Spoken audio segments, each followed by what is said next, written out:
Saya dituduh penadah beli mobil curian.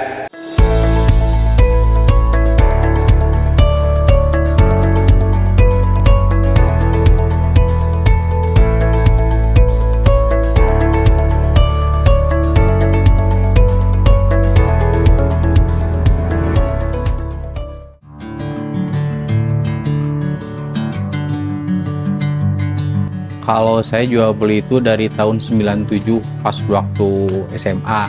Kebetulan kan orang tua saya dulu pegawai negeri tapi ada sambilan jual beli mobil. Nah ikut sama bapak sambil belajar gitu kan. Ya alhamdulillah sampai sekarang gitu. Saya istilahnya masih belajar tuh, bapak yang beli, yang ngurus saya, yang iklan saya.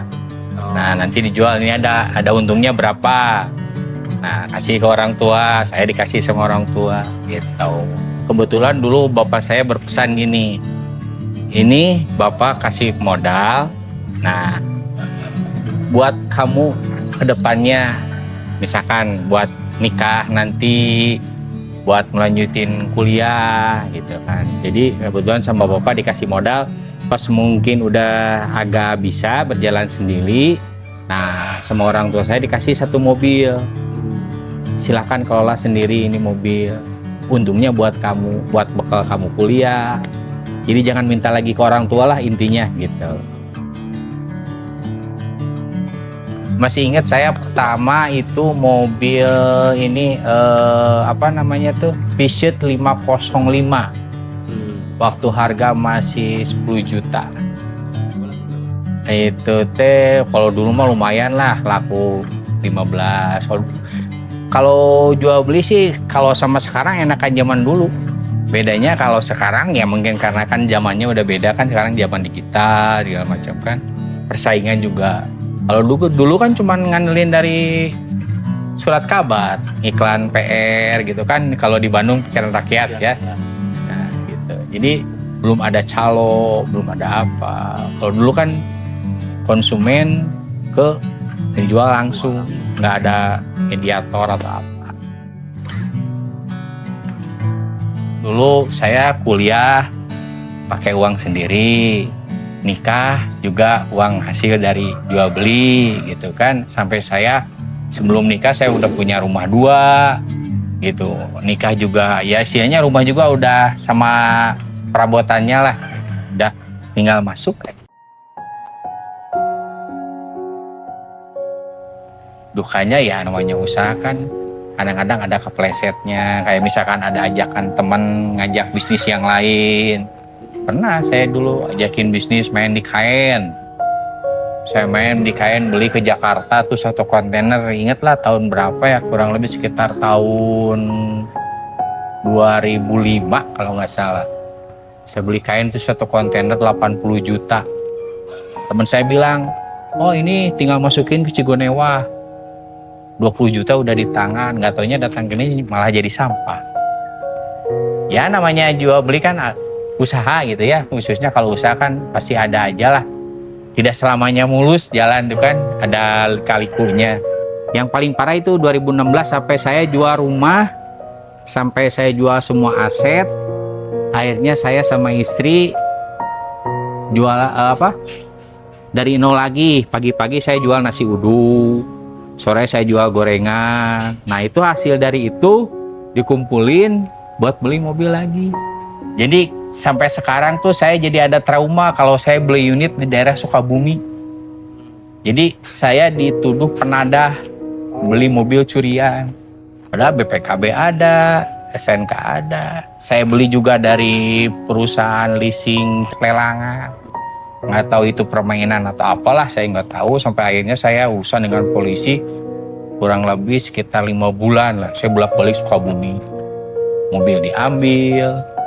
Terus uang nggak ada, udah habis nih, udah rumah jual 1, tutupin semua utang-utang, jangan sampai punya utang lagi, kita mulai dari nol. Saya berjalan itu kurang lebih sekitar 6 bulan lah, saya dari nol tuh jualan baju, jualan online segala macam pokoknya ya, karena kan saya basicnya di mobil. gitu kan. Mungkin istri lihat ya kasihan juga, karena kan saya istilahnya basicnya di kendaraan. Sekarang saya kalau pagi-pagi isinya ke pasar belanja gitu kan, terus kalau sore belanja lagi ke pasar, kalau beli baju ke Tanah Abang saya bangun-bangun. Ya pelajarannya intinya kita jangan terlalu percaya sama orang aja. Karena meskipun kita udah punya teman dekat gitu kan, tetap aja yang namanya niat buruk dan niat jelek pasti ada lah. Orang istilahnya kan, kalau orang Sunda bilang mah, apa namanya, poeken lah. Orang tuh pasti ada sesuatu sisi gelapnya. Jadi gelap mata apapun yang bisa jadiin uang, ya itu mau barang siapa, entah itu punya saudara atau apa, yang penting jadi uang. Harus lebih teliti kalau beli kendaraan atau apa. Istilahnya mending kita ribet dikit tapi kan teliti gitu. Kalau saya mah prinsipnya yang penting saya jangan merugikan orang lain, merugikan konsumen, apalagi kan saya jualan. Istilahnya kan saya udah sekarang kan ya alhamdulillah lah udah bisa berkembang seperti ini kan, udah punya nama ini. Jadi jangan sampai kita merugikan konsumen. Jadi karena saya juga mengalami lah kalau istilahnya dibohongin sama penjual teh gimana gitu.